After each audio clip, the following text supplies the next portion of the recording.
Mas quando o assunto é pneumatologia, um dos temas perturbadores que suscita calorosas discussões é a blasfêmia contra o Espírito Santo, que popularmente já foi chamada também de o pecado imperdoável. Será que tem base bíblica e histórica para chamar de pecado imperdoável? Aliás, a partir de quando a blasfêmia contra o Espírito Santo passou a ser considerada como pecado imperdoável? E por que um pecado imperdoável? Bom, algumas coisas nós precisamos considerar antes de tentar entender o que é o pecado imperdoável, por que é um pecado imperdoável, por que a blasfêmia contra o Espírito Santo é um pecado imperdoável e se isso pode ser chamado de uma doutrina pneumatológica. Eu estou colocando tudo na condicional porque nós precisamos analisar com uma lupa muito cuidadosa. E já devemos começar da seguinte forma: o que é blasfêmia? Afinal de contas, o texto é claro em dizer da palavra blasfêmia. Mas o que seria blasfêmia na ideia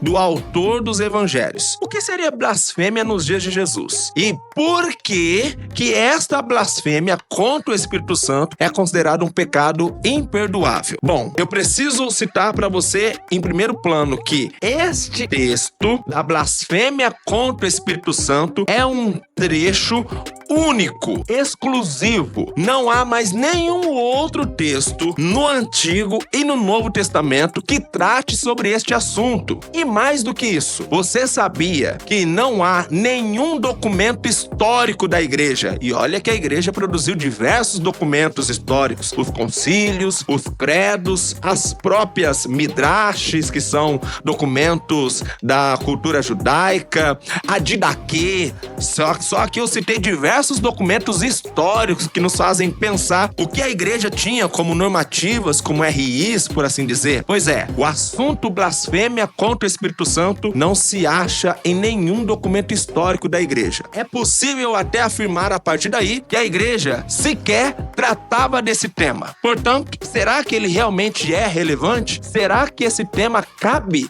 dentro de uma doutrina pneumatológica? Vamos conferir.